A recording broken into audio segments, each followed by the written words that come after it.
Right, guys, welcome back to Original Greatness. I am your host, Joseph Martin, and if you are new to the channel, I appreciate you for tuning in.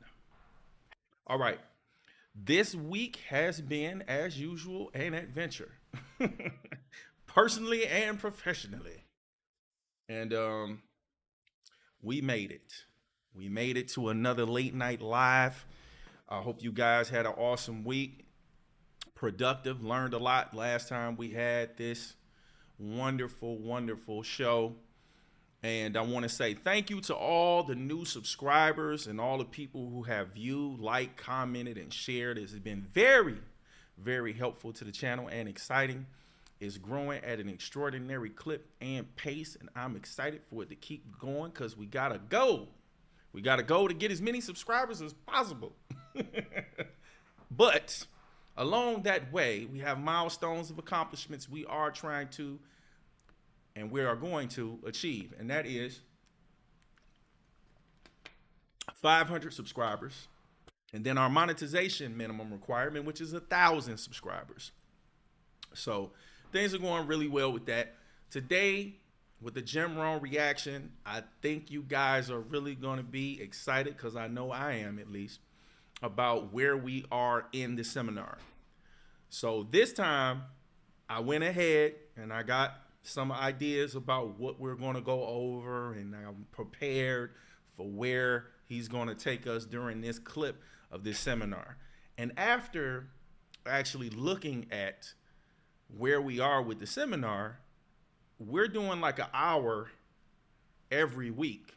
And because I'm giving my take and I'm doing these introductions, it seems like we're only doing like a half hour to 40 minutes of the video. We like taking baby steps through the thing. So I really don't know how long it's going to take us to get through this seminar. So if you are impatient and you want to get ahead of us, that's cool. Go ahead and go in the description of the video and click on the original video and watch the seminar all the way through. I recommend that you watch it repetitively anyway. Repetition is the key. You need to listen to it over and over again. It's not just about the advice that he gives you that you take action on. It's also about repetitively hearing great information and getting it deep inside your psyche to where you're thinking about it. You're churning on it. You're chewing on the food for thought. You ain't just swallowing it. You're chewing on it. You're meditating on it. You're sleeping on it. You're letting it sink in. And then that's going to help stick.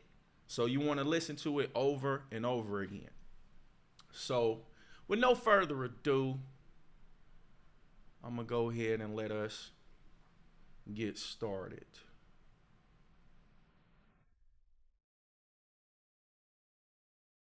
Mic check 1 2. Mic check 1 2. Ooh, I got scared. I thought the mic wasn't on. All right, let's put the welcome to the channel back up, and let's get the video going. Yeah, all right. A little technical difficulty, but that's okay. On the spinning planet the last 6,500 years. Let me describe it for you in one sentence. Here's human history in one sentence: opportunity mixed with difficulty. That's about as simple as you can put it. And opportunity mixed with difficulty isn't going to change. Okay. I was a little worried because I'm trying to make sure that I can pause the video real quick when it's time for us to do what we need to do. So that was a quick little test. Let's get back to it. Change. The man says, well, if it isn't going to change for the future, if it isn't going to change in the 90s, how will my life ever change? Answer: when you change. And if you will change, everything will change for you. Your bank account will change, your income will change, your future will change, the ability to acquire your dreams will change. It'll all change if you will change. You got to change first. And now let's go through the scenario of the seasons. Life and business is like the seasons. Let's cover them. Here's number one, major lesson in life to learn. Learn how to handle the winters. Yes, absolutely. You say, well, Mr. Rohn, a lot of this stuff is fairly obvious. That's true.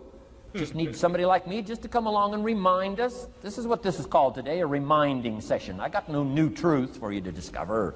This is all old stuff. We just need to hear it again. Don't expect it to be difficult. Somebody get on our case a little bit, right? We all need that.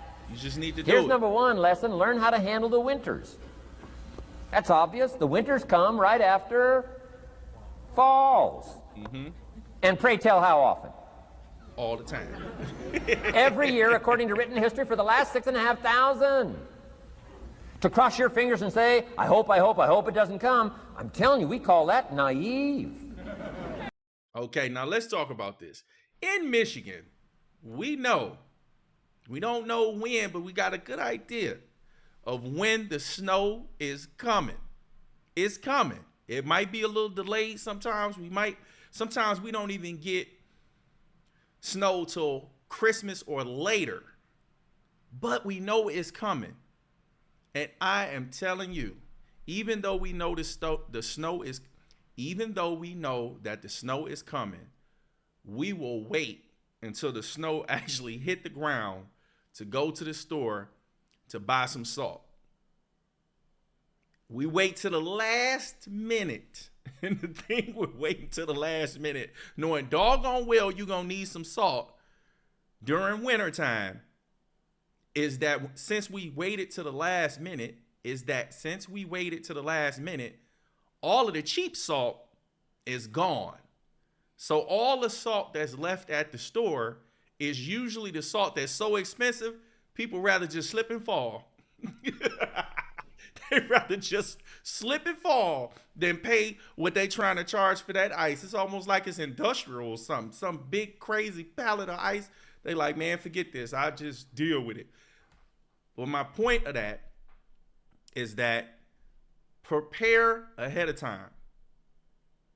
Don't be like the average person. The average person waits till the last minute. You don't want to be the average person. You want to be the person that's buying the cheap salt and loading up on it while nobody's thinking about it because ain't no snow on the ground. But you taking advantage of the fact that you know the snow is coming. You don't know when it's going to snow, but you know it's coming. And because you did what you were supposed to do, you're going to be prepared for it. You don't have to worry about it being sold out. And when you need it the most, they won't have it. You want to get ahead of it. So that metaphor or that analogy that he's explaining with the seasons is don't be naive. You know that winters happen, fall happens, spring happens, summer happens. Act accordingly when you're in those seasons. Now, there's all kinds of winters. Not just the winter of the season, but there's all kinds of winters. Winter time, the down time, the discouraging time. One writer called it the winter of discontent. The winter when you can't figure it out, the winter when it all goes wrong. Economic winters, social winters, political winters, and personal winters. When your heart is smashed in 1,000 pieces, the nights are unusually long. It's called winter time. Barbara Streisand sings, it used to be so natural to talk about forever, but used to be's don't count anymore. They just lay on the floor till we sweep them away. You don't sing me love songs. You don't say you need me, and you don't bring me flowers anymore. A song of winter. But hey, we're acquainted with all those winter scenarios. We've been through them all. Now the question is, what do you do about the winters? Well, you can't get rid of January by tearing it off the calendar. But here's what you can do with the upcoming winters of your life. The long ones, the short ones, the easy ones, the more difficult ones. Here's what you can do. Get wiser and stronger and better. Just make a list. Okay, now, if you're new to what we do on Wednesdays, or what we do with the Late Night Live, we take notes. And this is an excellent example of a great time to take notes. He said, wiser, stronger,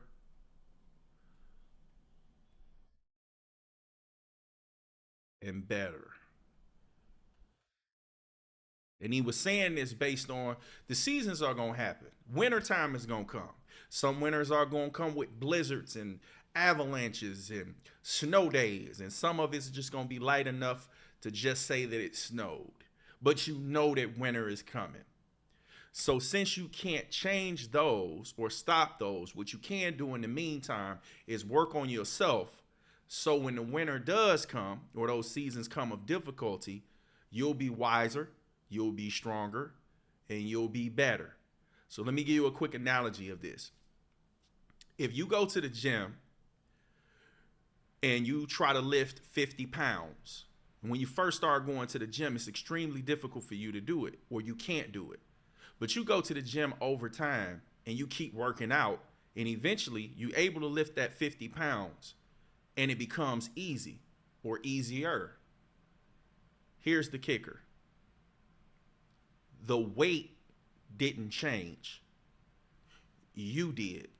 You became stronger. You became better. So the change happened in you. So the difficulty isn't really the thing you have to take care of, like the challenge or the issue. The level of difficulty comes from the person going up against that challenge. For one person, it might be easy, and for another person, it might be hard. It's the same problem. Problem ain't really different.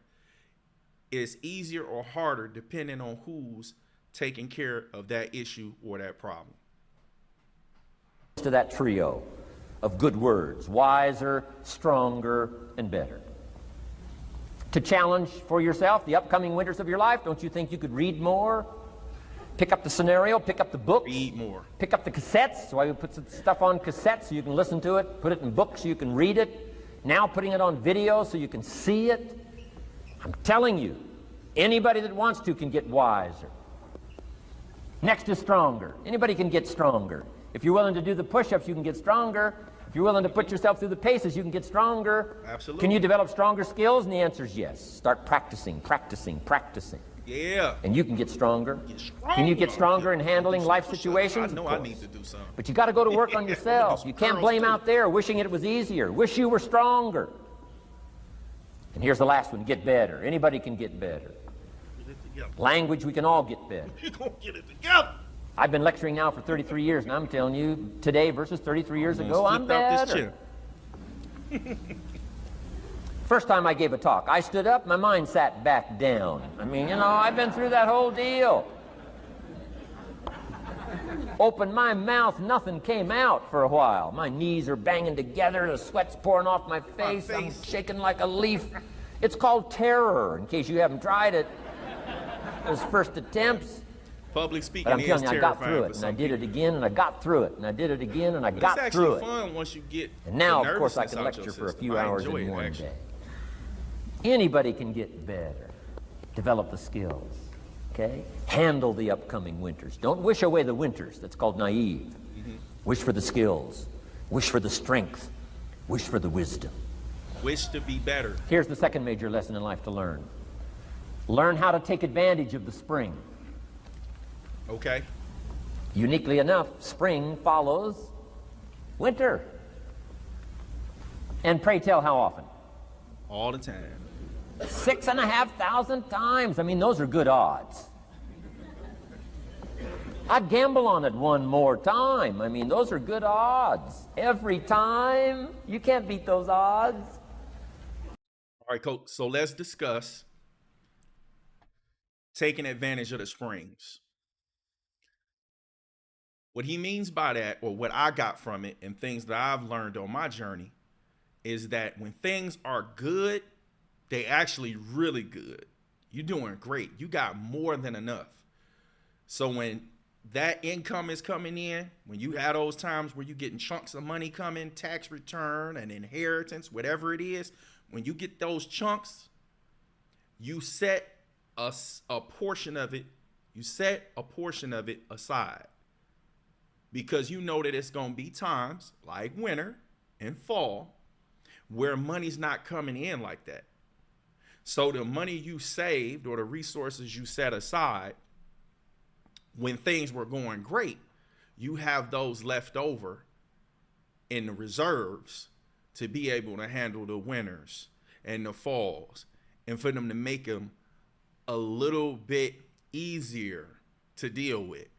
You're not trying to figure out, well, how I'm gonna do this and how to, oh man, I'm glad I did this while the springs was here. I'm glad I did this while the summers was here. I'm glad I saved up this. I'm glad I saved up that. I'm glad I stored this away and did this. So that way, cause you know they gonna happen, you know it's gonna come, you'll be prepared.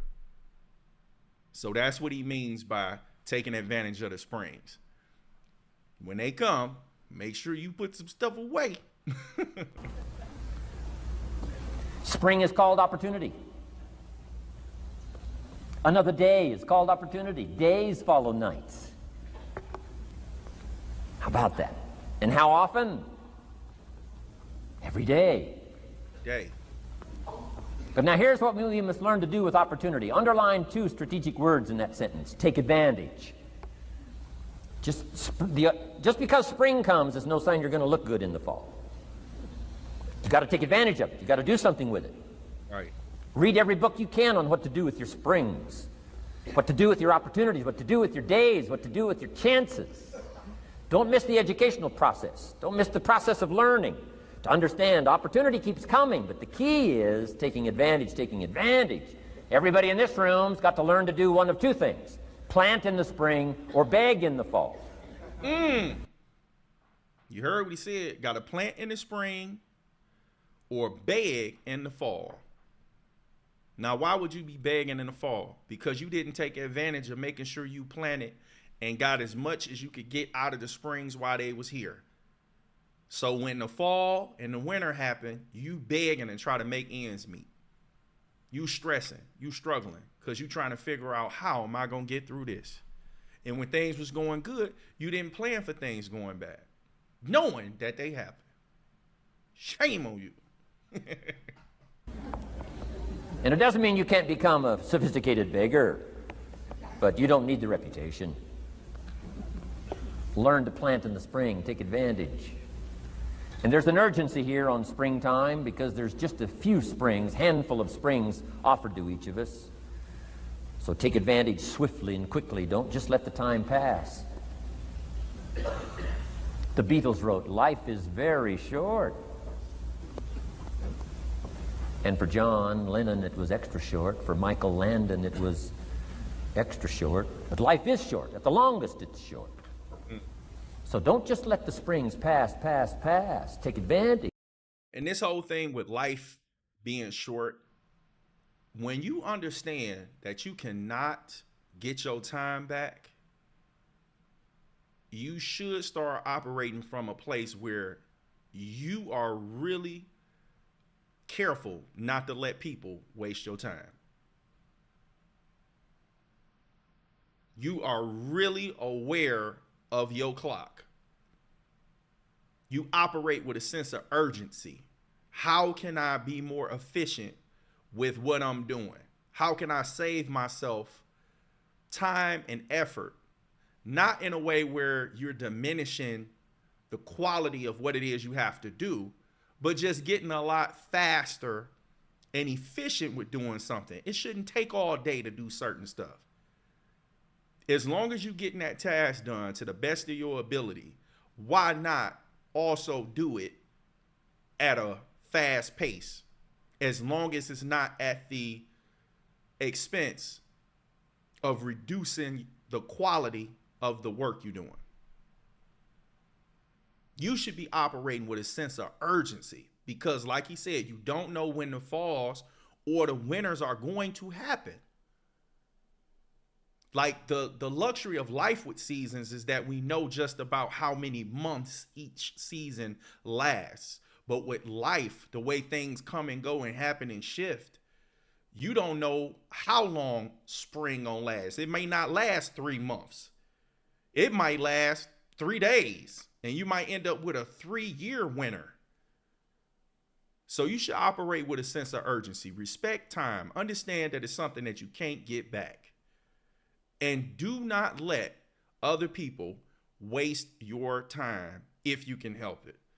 I think the only people that you can almost bet gonna waste your time or put you in some situations where your time is getting wasted is gonna be family. You can't pick and choose your family, but you want to try your best to minimize their ability to do that as much as possible.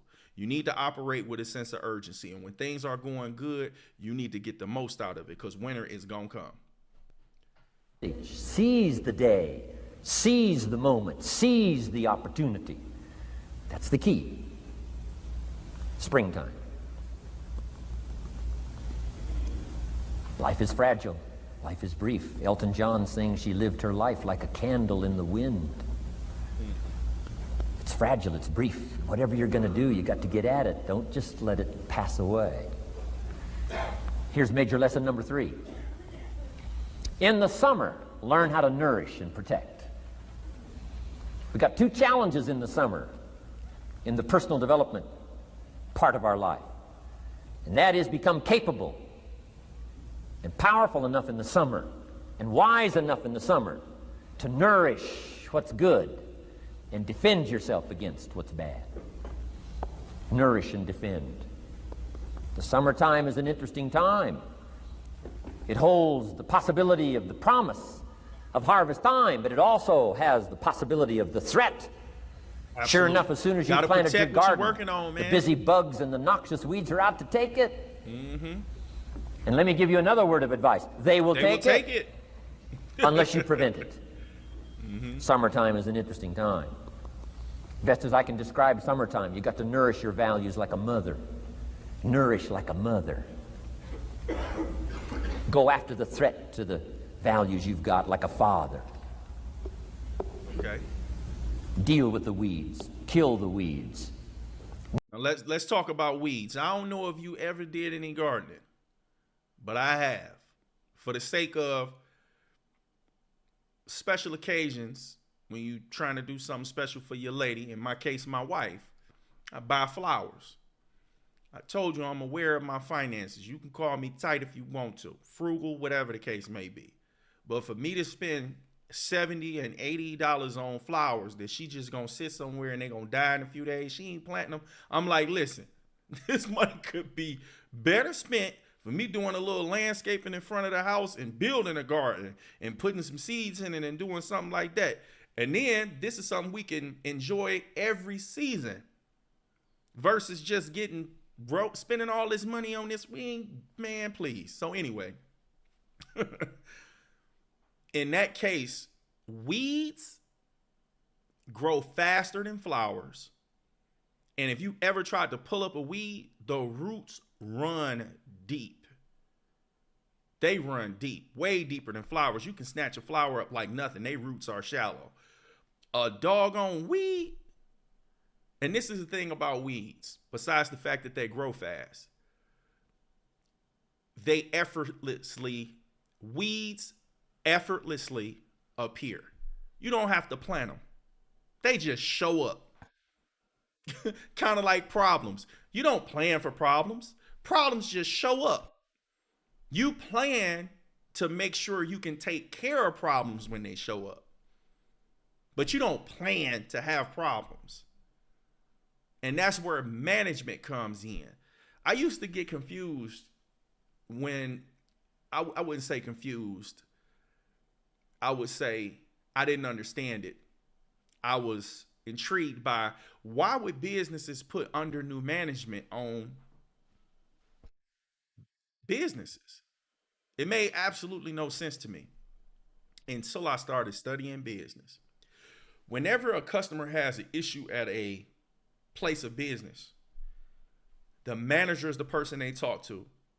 And if that manager isn't able to resolve or fix the issue that the customers have, 9 times out of 10, those customers will never go back to that business. So businesses understand how important managers are, but I don't think the consumer does, like the people that actually use the business. So that sign sounds like an excellent idea for the business owners. I think that's why they keep putting it out there, but it does make a difference. If they're telling you, hey, we under new management, that might give those people who swore they'll never go to that business again to think, I might get them another shot. Things might be different. So if you have great management, horrible management, or no management, poor management and no management usually results in chaos. Chaos, you can look at that as weeds. But great management comes with flowers, roses, and anytime weeds appearing, the great management has the ability and the knowledge and care enough to pull those weeds up and to nurture the flowers. Management is intentional. You can tell good management when you go to businesses, and you can tell bad management or no management in certain situations. So management is definitely important. Nourish the garden and kill the weeds. That's called summertime. What a challenging time. Give life like a mother. Take life like a father. Summertime. You got to deal with the negative as well as the positive. Summertime is a unique, complex mix of positive and negative. Right. Opportunity and threat. What a scenario of life itself. Opportunity and threat to the opportunity. And you got to deal with both. You got to think positive and you got to think negative. You got to handle what's ever out to threaten you. You got to learn to threaten it back. Summertime. Interesting time. Nourish like a mother. Defend like a father. You got to be like your bloodstream in the summer. Red corpuscles to what? Nourish. White corpuscles to what? Fight. You got to both nourish and fight. Your white blood cells, they got to fight. You got to nourish and be vigilant. Okay. White corpuscles think negative. You can't just think positive. We call you naive. Well, somebody says, well, I've been taught to be all positive. You'll be some kind of freak. You can't be all positive. Thank God for white corpuscles that think negative all day. Guess what white corpuscles are looking for all day? Infection. Problems, infection. White corpuscles say, just show me some infection, I'll kill it. Why? Take care of this. It's out to kill the body. It's out to kill our chances. It's out to kill our future. Whatever threatens us, we threaten. I'm asking you to take sword to your enemies. Whatever's out to threaten you, threaten your health, you got to threaten it back. Like white corpuscles. Kill what's evil. Nourish what's good. Love like a mother. Hate like a father. Father says to whatever threatens his family, take 2 or 3 more steps toward this family and threaten my family, you'll cease to exist. I'm father. I kill. I kill.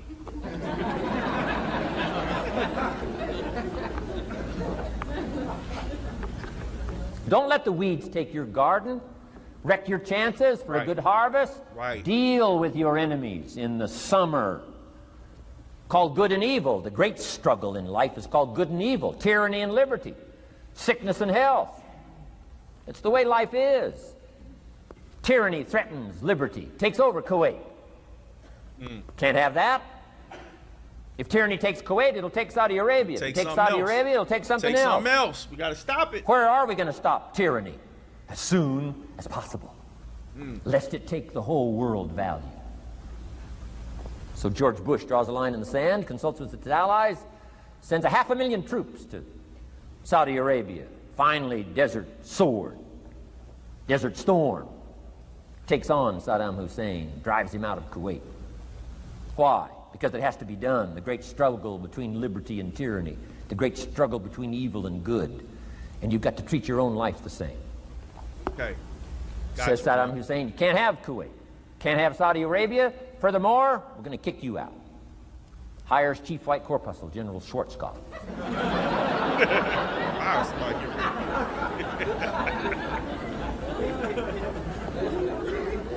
Takes care of the matter. I'm asking you in the summer, nourish like a mother. Threaten whatever threatens you like a father. Now you can also turn around the scenario, that's true. Love like a father, hate like a mother. Like a mother. Give life like a father. Take life like a mother. You can turn the scenario around. The key is both love and hate. Single parents have got the greatest challenge. Okay. Love like a mother, hate like a father. Love like a father, hate like a mother. Nothing more dangerous than an angry mother. That's an angry mother.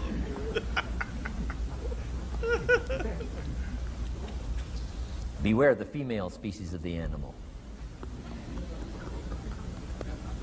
They call her Black Widow spider.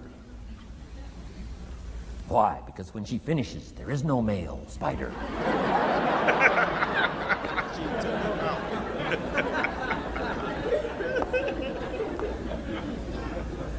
I saw this article. I was flying on an airplane up in Canada. I saw this article in one of the airplane magazines. Showed a picture of this guy with his shirt off, these claw marks down his back, teeth marks in his neck. The guy almost got killed. He was out in the woods, saw a mama bear with her little cub. Said, oh, this looks cute. Had his flash camera, went flash, took a picture. Mama bear treats it unkindly, promptly chases him.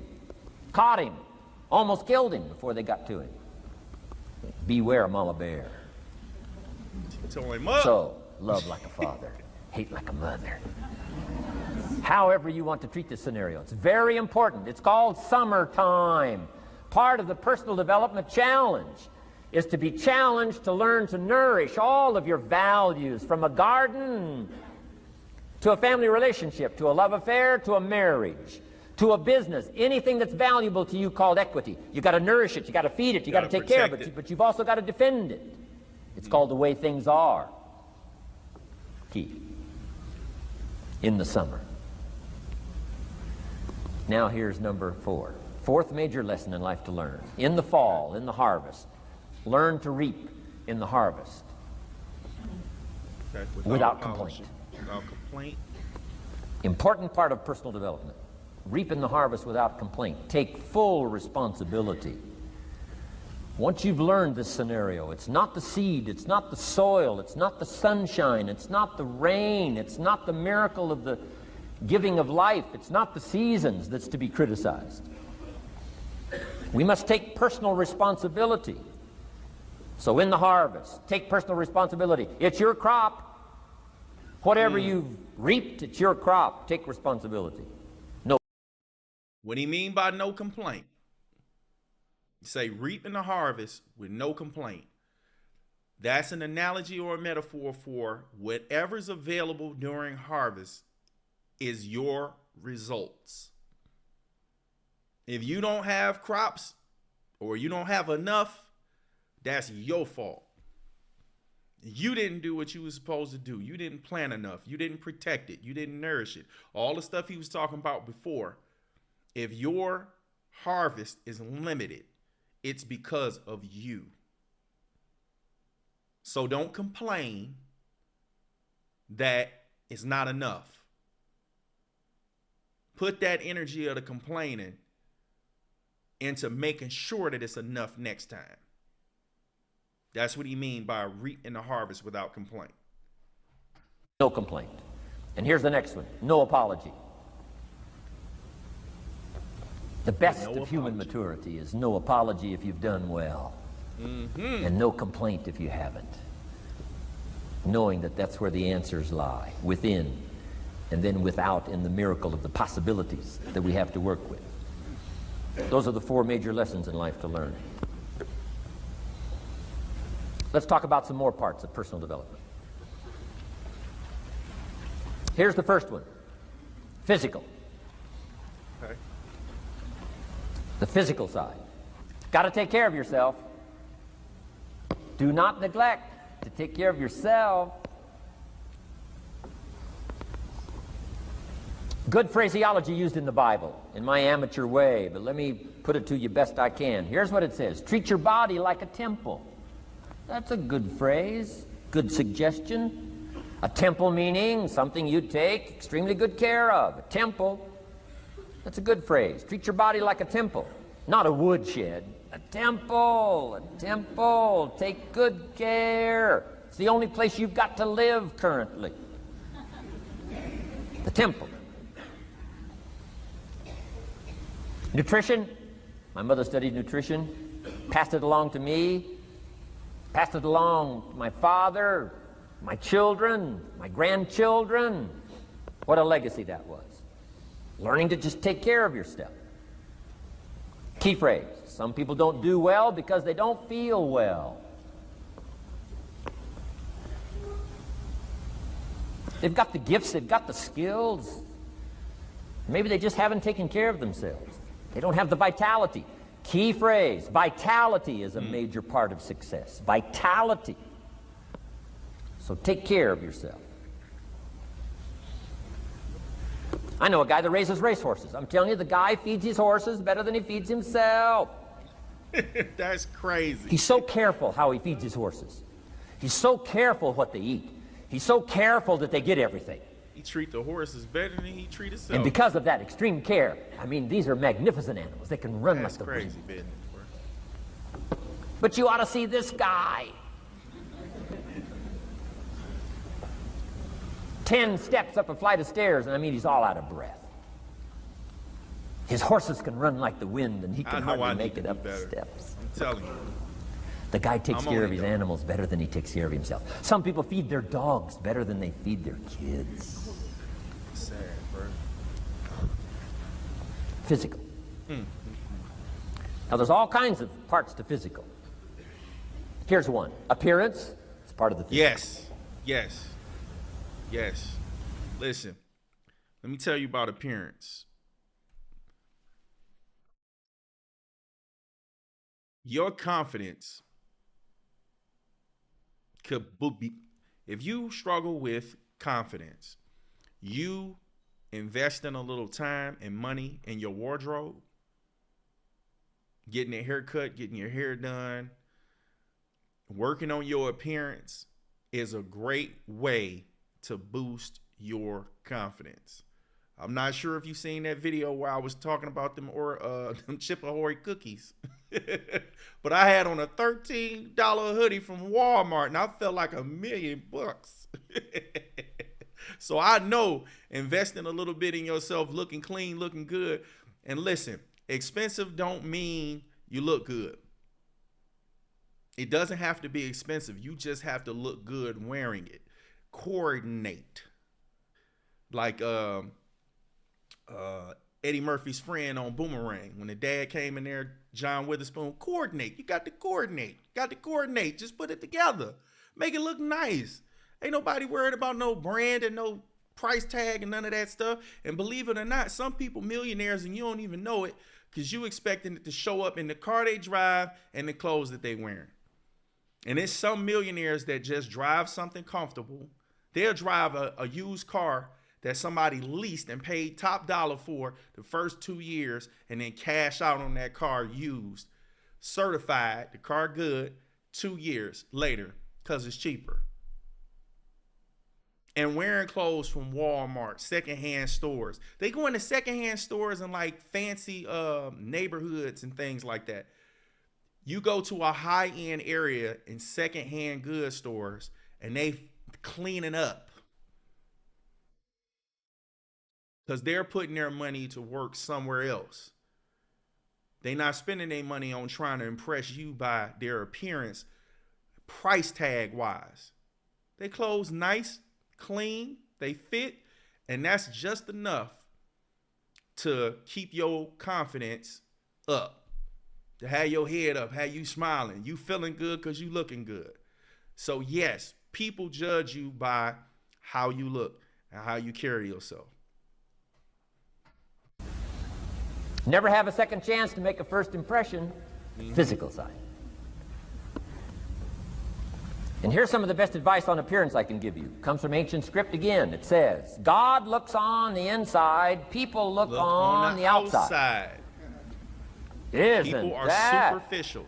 Good information? Now you say, well, people shouldn't judge you by how you look. Well, let me give you a clue. They do. They do. You can't deal in these shoulds and shouldn't. You'll be tipped over the rest of your life. Now, of course, when people get to know you, they'll judge you by more than what they see. But at first, they're going to take a look. Absolutely. You look like a bum, might treat you like a bum. So, here's the best advice I can give you. Make sure the outside is a major reflection of what's going on the inside. The physical side.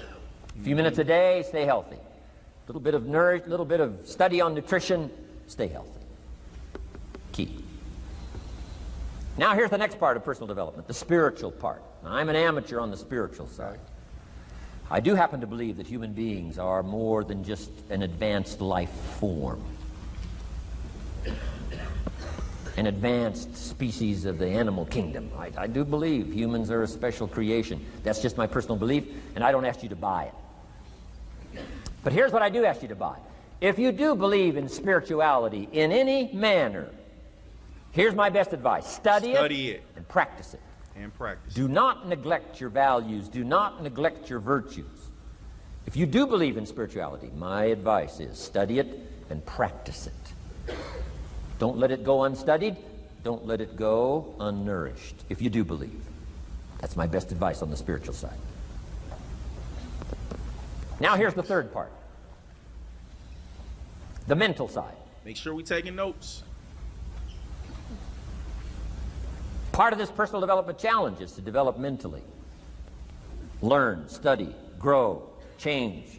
It's what schooling is all about. And the human development takes time, incredible amounts of time. That's why we've taken the time for this seminar. It just takes time. Some things you can't cover in a 20-minute speech. You can't cover in a little 5-minute talk. It takes time. For humans, it seems like more time than any other life form, human beings. Because we hard. The little wildebeest in Africa. We stubborn. Guess how much time it's got as soon as it's born to be able to run with the pack so it doesn't get eaten by the lions? Guess how much time it's got? A few minutes. As soon as the little wildebeest is born, tries to stand up, falls down, its mother nudges it, gets it to stand back up, falls back down. Can you imagine finally on having little to walk shaky as soon legs, as you was tries born? to nurse. Mother pushes it away. She moves away, so it can't nurse. Why? You can't nurse now. You got to develop some strength now. The lions. Falls down, gets back up, tries to nurse. Mother pushes it away. No. You got to get these legs strong. How much time have we got? Not much time. Mama wildebeest says, not much time. You got to get up now. Not hours, you about not to get days, minutes. Minutes. Wow. But the human baby, wow. After 16 years, we're not sure. Right? Unbelievable amount of time it takes. I love my kids, but I had to tell you this real quick. My 12-year-old, man, I've been on him with his chores nonstop for about 2 years. I know he's been doing it well over a year. That boy act like every time he go in that kitchen, that's his first time seeing a dish, and he had no clue where it go. He been doing it for over a year. He been doing it for over a year. It drive me crazy. It drive me crazy. He act like he's starting over, like Groundhog Day, the Groundhog Day movie. Every time he walk in that kitchen, he act like that's his first. When it's time for him to do his chores, he act like he just got on Earth that day. That's his attitude. And I'm like, oh my gosh. Boy, you need some patience when it comes to anything dealing with your family and people, boy, I tell you. So it does take time for personal development. It does take time for spiritual development, physical development. But here's also what takes time, and that's your mental development. Feeding the mind. Nourishing the mind. Absolutely. Some people read so little, they got rickets of the mind. They couldn't give you a good, strong argument as to their own personal beliefs. Here's one of the challenges we've got as parents, and that is to get our kids ready to debate the major life issues of the 90s. They've got to get ready to debate. We've spent this last couple of decades debating communism. Communism taught capital belongs in the hands of the state. We've been teaching, no, capital belongs in the hands of the people. Communism taught people are too dumb and stupid to know what to do with capital. You got to take capital away from all the dumb, stupid people and give it to the all-knowing, all-wise state. And let the state run everything and let the people meekly show up for their work assignment. All glory to the state, communism taught. Kid says, well, is that right? No, all glory to the people. Not.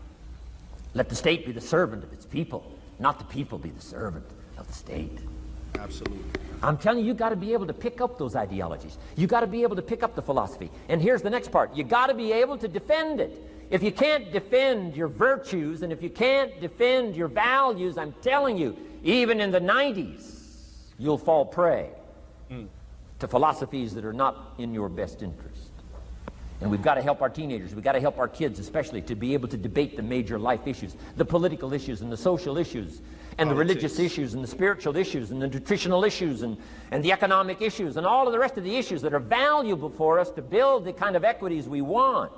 You got to get yourself ready. And one of the ways you got to get ready is not just physical and not just spiritual. You got to get ready mentally. Mentally. And this is where Shof went to work on me. To be ready mentally. Got to know what you're talking about. To develop the philosophy and also be able to defend your virtues and your values. Let's go through it. You need a good library. Here we go. This is the best part. Buckle up. This is the best part. Now, if you done watched all of these reaction videos up to now, this is where your notes is going to mean the most to you. We finally about to start getting into the books. So get ready to get your life together with the right information to be able to start reading this literature. Let's go. Shof got me started on my library.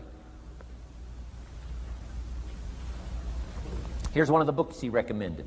Think and Grow Rich by Napoleon Hill. Think and Grow Rich. Shof said to me, doesn't that book and title intrigue you? Think and Grow Rich. Don't you have to read? Yes. Think and Grow Rich. Now, check this out.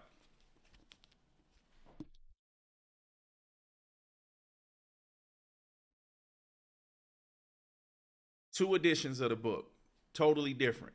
One of them has a co-author by the name of Dennis Kimbrough, African-American black gentleman. Napoleon Hill understood that psychology played a huge role in people's ability to obtain wealth. One of the things about the psychology is you're more likely to do something if you can relate to someone else you see doing it. So if you don't see somebody you can relate to doing something, psychologically, you might believe you can't do it. So one of the things that we have psychologically in our belief systems is that if this person isn't the same nationality, race, or ethnicity as I am, then I can't accomplish what they accomplish. Napoleon Hill understood that. So he made sure he co-authored with an African American to have a version of the book for African Americans so they could improve their financial situation as well and build wealth. Read that book, Think and Grow Rich. I said, yes, sir. By Napoleon Hill. I went and found that book in a used bookstore. That's where I had to start. In a used bookstore. I paid less than 50 cents for it. I've still got it. It's one of the rare hardback covers. Think and Grow Rich by Napoleon Hill. Wow, Shof was right. Get a library started. It'll change your life. Any home over $200,000 has got a library. Why do you suppose that is? Now, when I heard him say this, I like watching those videos where they give you tours of these very expensive homes.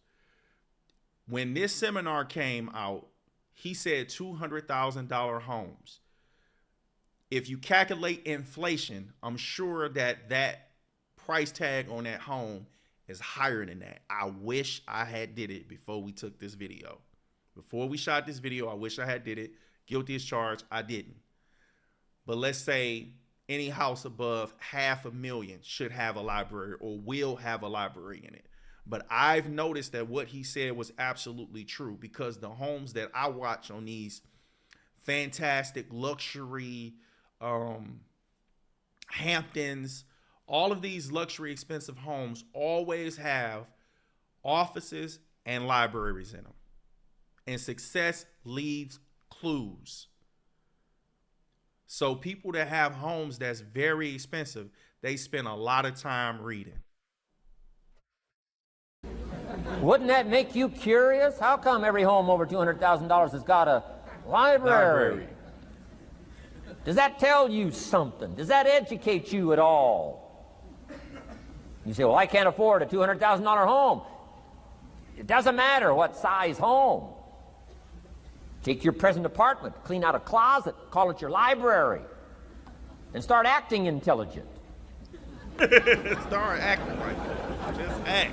And start this process like I did. Start developing a library. Okay. Here's what your library needs to show: that you're a serious student Absolutely. of health and life, spirituality, culture, uniqueness, sophistication, economics, prosperity, productivity, sales, management, skills, we gonna get into some values reading, guys. of all I got some kinds. stuff Let your for library. you. Just like we doing this late night live, I'm gonna be doing lives called Study Group Live. So I'm announcing it right now. I finally got a lot of these things behind the scenes that I needed to get in order for me to free up some time throughout the week for me to do this. I plan on doing a study group live a few times a week, but it's not going to be scheduled because my personal life is so random. I don't want to miss scheduling doing something. That's why we doing late night lives on Wednesdays. I thought that I don't believe anything crazy gonna happen at 11 p.m. on Wednesday in the middle of the week. So I'm gonna do that consistently and schedule that. So what I'll try to do is try to post the study group lives maybe 3 hours ahead of time, 2 hours ahead of time, maybe something like that. But most of the time they just gonna be random. So you can check on the channel and see when I'm live and see what it is. And then during those study group lives, it'll be a certain book that I'm working on reading. And that way you can read along with me. You can read along with me on whatever book that you need to work on or you need to finish reading. Very show you're a serious student. Don't be casual in learning. Don't be lazy in learning. Okay. Information is the key. Okay. Learning is the beginning of wealth. Learning is the beginning of health. Learning is the beginning of prosperity. Learning is the beginning of democracy, the beginning of freedom. All values, all virtues start with the learning process. So don't be lazy in learning. Don't be lazy in gathering the library that'll teach you and instruct you. And I got that book, Think and Grow Rich. Some of the ideas in that book inspired me no end, helped me to change my life. Now, it's got some weird stuff in it. Yeah, it's got some weird stuff. It's Napoleon was weird, so you gotta separate out a little of this weird stuff. But you can do that. You can separate out the weird stuff, okay? Unless you're weird, just do the weird stuff. Weirdo, anyway, just do it. Remember, don't be a follower, be a student. Be a That's student. the key to all books. Don't be a follower, be a student. Be a student. Okay. Another book he recommended. Help me become financially independent. We're going to cover that before we finish this afternoon. The book was entitled The Richest Man in Babylon. The Richest Man in Babylon. Okay. By George S. Clayson, The Richest Man in Babylon. This book is so good. I got 2 editions of this book. That's my hardcover edition. This is the one I recommend you get. The Richest Man in Babylon with Study Guide by George S. Clayson. The reason why I recommend this version is because they actually take breaks in between each chapter and do a review to make sure you get the lessons out of each chapter, because it's in story format. It has characters and they're acting out the principles and the lessons that you need to learn. George Clayson, C-L-A-S-O-N. This little book, The Richest Man in Babylon, I use it as a textbook teaching teenagers how to be rich by 40. living in America. 35 if you're extra bright. Much sooner if you find a unique opportunity. I got rich by the time I was 31, didn't wait till 35.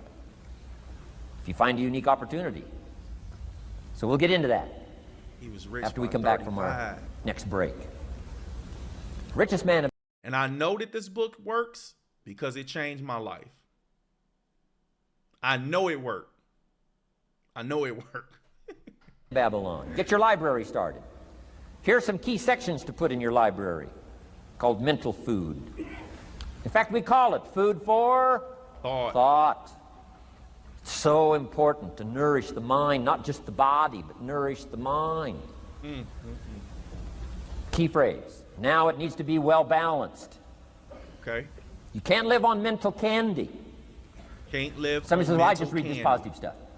That's too second grade. You've got to get out of second grade. You can't just be inspired. You've got to be taught. You can't just be inspired.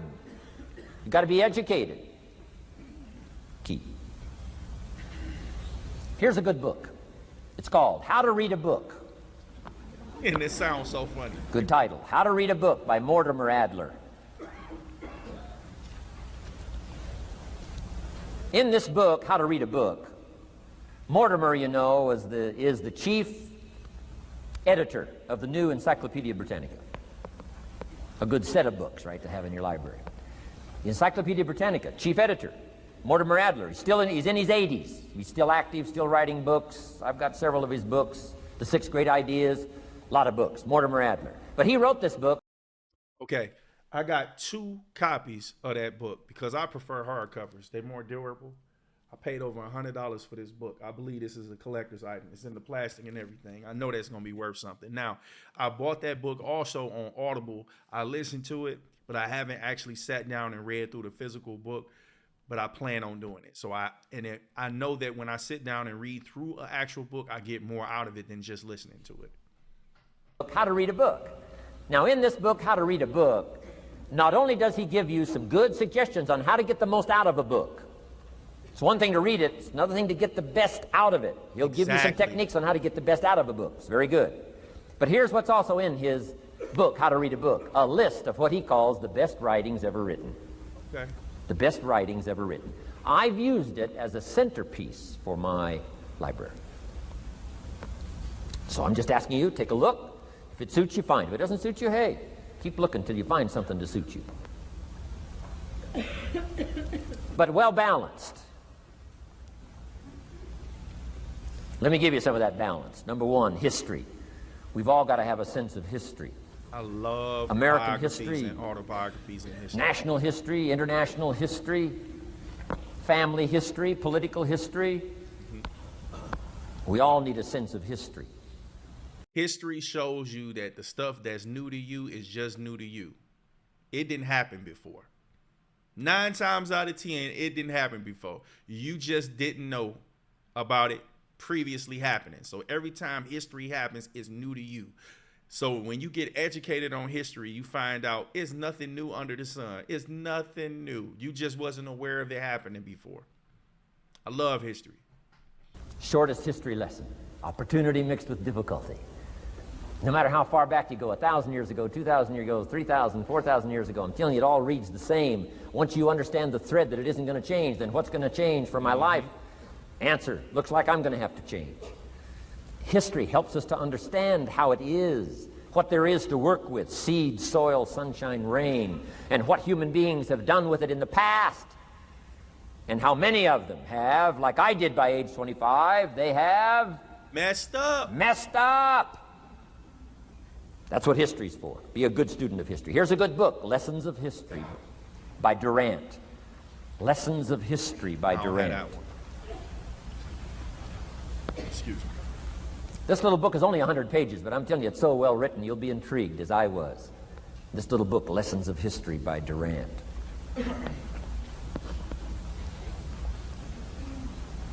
Next is philosophy. Durant also wrote a good book on philosophy. The Story of Philosophy. It's got a good rundown of the key philosophers of the last several hundred years, what they taught and some of the lives they lived. You might find it a little difficult, but hey, you can't just read the easy stuff. Key phrase to add here in parentheses, don't just read the easy stuff. Don't just read you the won't easy grow. stuff. You won't change. Push yourself. You won't develop. Tackle the more difficult stuff.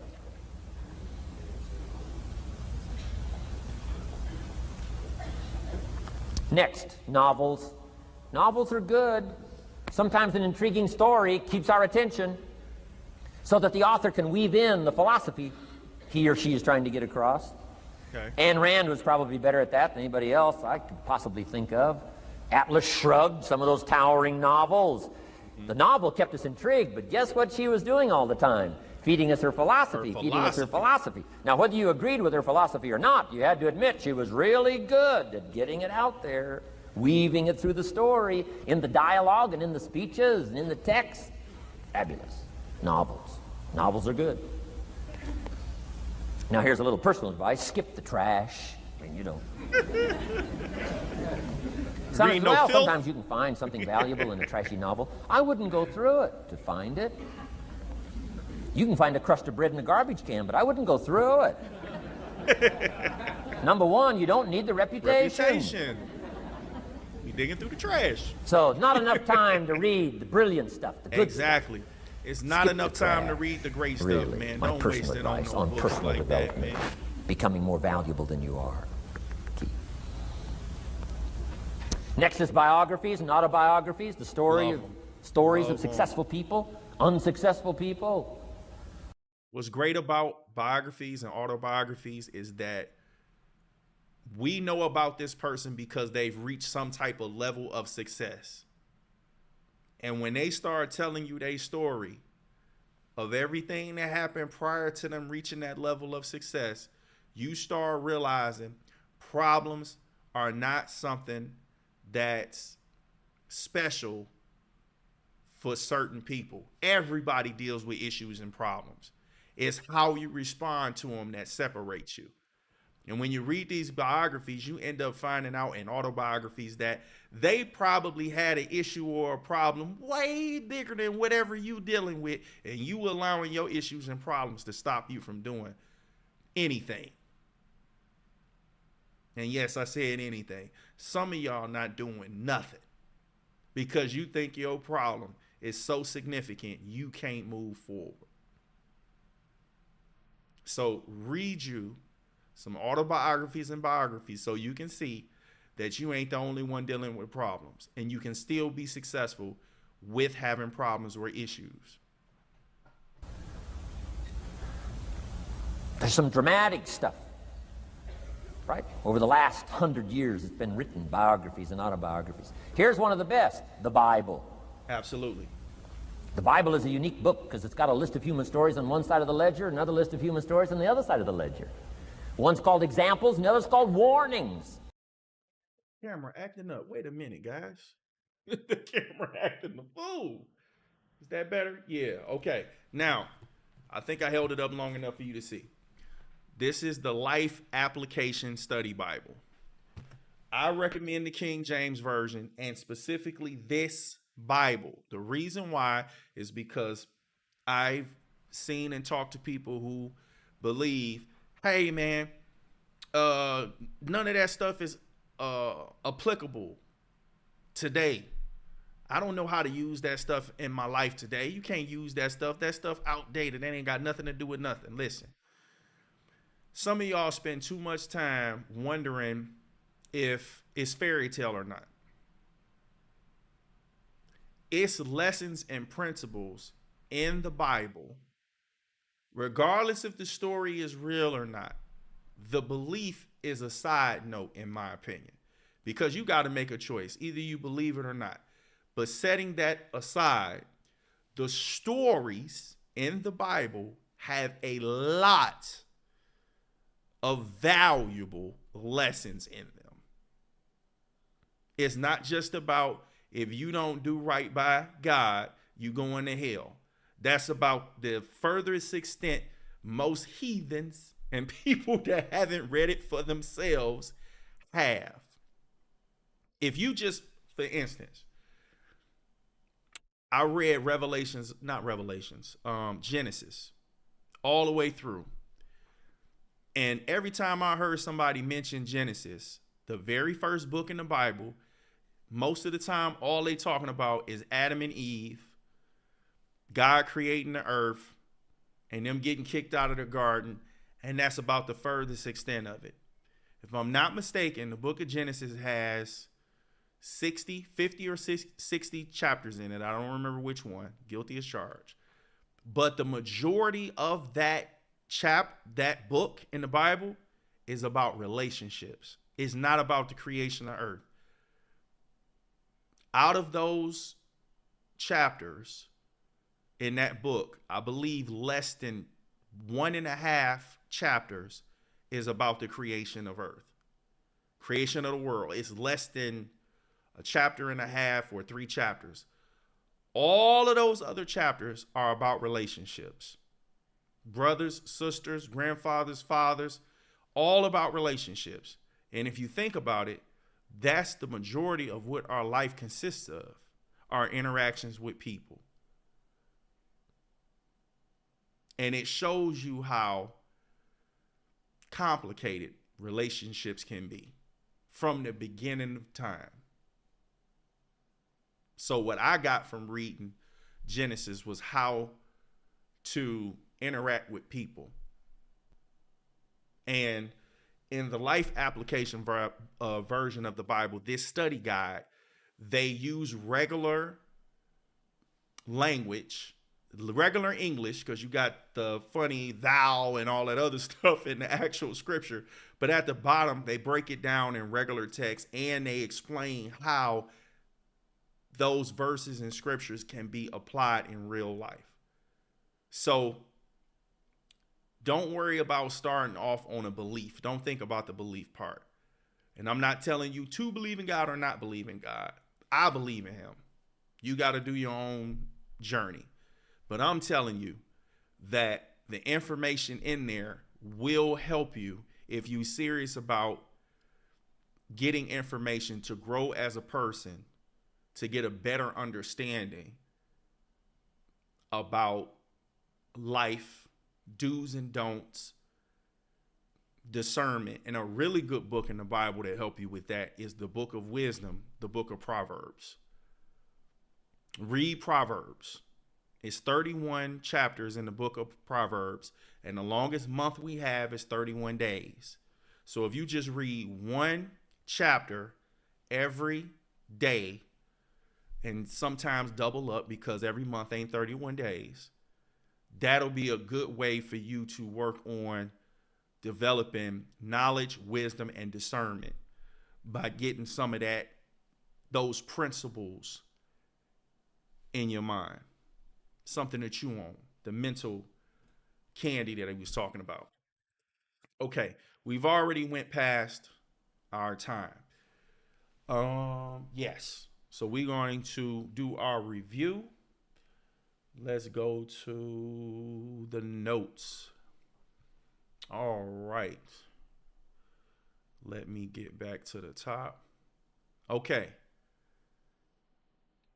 Note number 1 that I have is get wiser, get stronger, and get better.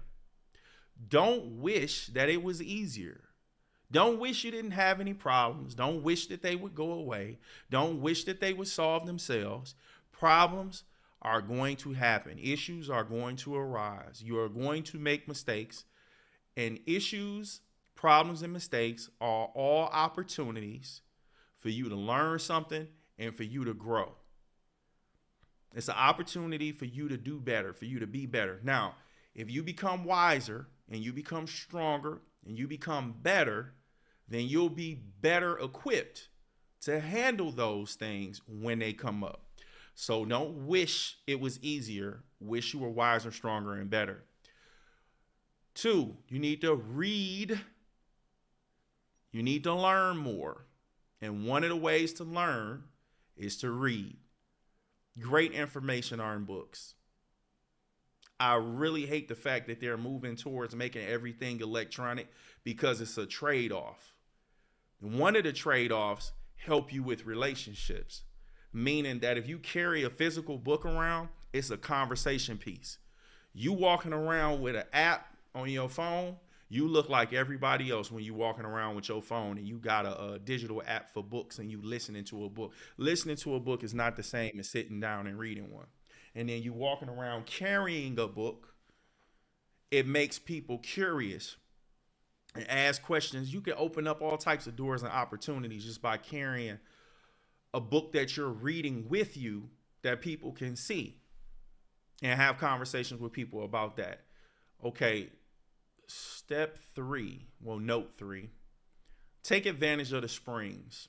So when he was talking about the seasons, when springs happen, maximize them. You get a great job, work as many hours as you can. Milk it for everything you can get out of that job, everything. Because you don't know when they're going to close the doors. You don't know if or when you're going to get laid off. You don't know if something's going to happen to you where you're not going to be able to get as much as you can out of it when the springs present themselves. Because winter is going to come. Fall is going to come. So make the most of your springs. 4, it's an extension of 3. Take advantage of opportunities. But let me tell you what I've learned about opportunities. First, you need to become educated on being able to recognize one. You can't take advantage of an opportunity. You don't even know what an opportunity look like. Which is like you going hunting and you don't know what it is that you hunting. You don't know what it look like. You just say, okay, well, I'm gonna go hunting, which if I name the animal 9 times out of 10, you know what it look like. But just imagine if you went hunting and you had no idea what you were after looked like. What's the chances of you getting it right? Slim to none. So first you need to read and learn and educate yourself on what an opportunity is and what it looks like. So now it's hard for an opportunity to get past you because you know what to look for. And now that you know what to look for, take advantage of those opportunities. Get the most out of them. All right, 5. In the summer, nourish and protect. Some people spend too much time thinking about what they're building and the positive aspects of everything, and not enough time acknowledging that they have to defend and protect what they build. If I'm not mistaken, I don't remember what video it was, but I explained that when they construct or build a building, the first thing they do is secure the building site. The construction site, they secure it. They put up a fence. The first thing they do is protect it. Before they build anything, they protecting everything. Do not skip the process of also protecting what you're building.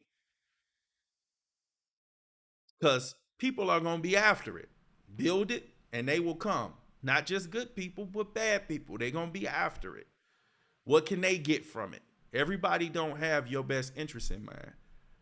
They might talk a good game or whatever, but you have to be wise enough to be able to tell the difference and be able to navigate through those situations without escalating them or making them worse. So you want to learn how to nourish and protect. Number 6, opportunity and threat. That's an extension of 5. We're just going to leave that at that. You got opportunities and you got threats. When you capitalize on your opportunities, you also want to protect and defend yourself against threats. 7, reap in the harvest without complaint and with no apology. What that means is don't complain if you don't have enough. Not having enough is a consequence of your efforts. It's a reflection of your results. If you didn't do enough, you don't get enough. And then, though with no apology, don't feel bad you got a lot. If you worked hard and you did what you were supposed to do, you're supposed to have more than enough. Don't apologize for being rich or blessed or wealthy or whatever you got. Your cup is overflowing. But it ain't overflowing because you sat around and you had somebody just hand you something or whatever the case may be. If you know you worked your tail off and you did what you was supposed to do, you reap them rewards with no apology. Number 8, take care of yourself. The physical, work out, eat good. That's something my chunky self need to work on. Like you see, I got the weights close. That's a start. You saw me pick it up. It's right here next to me. I promise you I'm going to pick it up from time to time. But now that I got the business stuff pretty much lined up, now I can start working on these other areas I know I need to improve on, which is eating better. I have been taking my vitamins, but now I can start working on physical exercise, doing and what made it so crazy, I had just canceled my gym membership because I was working on my finances. I'm like, man, I don't even go. I'm throwing this money away. And now that I got my business stuff organized and created systems to be consistent, now it would benefit me for me to go to the gym for an hour or two, because now my schedule is more organized and more together for me to be able to take advantage of having a membership without wasting it like I was doing before. Ain't that something? 9, read. Read. One of the best ways for you to get information in here is to read. And I suggest physical books. It's such a trade-off to read. Call yourself reading an audiobook. It's not the same. The fact that it's on something digital, you have so many distractions that come through a tablet or a phone. It's not the same. It's just not. And I'm gonna elaborate on that in a different video, but it's not. Invest in some real books. It's a whole different experience. 10, parenting. Teach your child to be ready in the real world. So we're gonna fix that. 4, and your parenting. Teach your child to be ready for the real world. You are not going to be able to be everywhere your child is going to be. You want to prepare your child to understand everybody ain't going to take it easy on them. Everybody ain't going to care for them the way you care for them. You can protect them inside the house, and that's only to a certain extent. But you need to equip them and prepare them for the real world in the controlled environment of your home. You babying your child or sheltering your child in your home does not prepare them for the situations that they might encounter outside the home. So I would suggest you also spend some time reading some parenting books. And we got 11 and 12. 11, we just talked about reading. You need a library. You need a library. Jim Rohn really did. Ooh, that's a bad pause on that video I got. He looked crazy on there. Let me show you what I just seen real quick. Ooh, look at his eyes. I looked over to the sky. I almost scared the mess out of me. So, he really got through to me in his message about holding people accountable. When he told people about reading and building a library and they didn't act on it when he first told them, they procrastinated. I didn't want to be one of those people. So I got like over 500 books and I'm still building my library. And I'm way behind on my reading. So that, like I said, that's what I'm going to work on now. And 12, don't just read the easy stuff. The last couple of books, right before he mentioned the Bible, I think he mentioned some other books by Mortimer J. Adler. I didn't get those books. I think I may have purchased the Lessons of History or something like that he mentioned on Audible. And it was heavy. He wasn't lying. It was heavy. So I didn't even get all the way through it. And I don't want to come off like a hypocrite with the Audible. So let me explain. I was working at a plant, and I don't think that Audible books or digital books don't have a purpose. I just don't think that they should be the main way you engage in information. I think you should have 2 copies. You should have a digital version on the go, and you should have a physical version when you have time to sit still and really digest the information. So the Audible, the digital version of books, I feel like should be a review. It shouldn't be the way you actually get the information in here. It should be the way you keep it fresh. Like you can actually sat through the book and read it, and you listen to the Audible books, or you on the go. So you listen to the Audible books until you had time to sit down, but you couldn't wait because your time is limited. So that's how I feel about that. But I believe we did everything that we needed to do, so we can go ahead and wrap up. And I think we done did it again. We done went past what I really wanted to do. I think we done did this live tonight almost for an hour and 30 minutes. So I am just looking for my close, and then we can call it a night, guys. I need to memorize this thing. But I know last time that I did it, I definitely didn't say it right.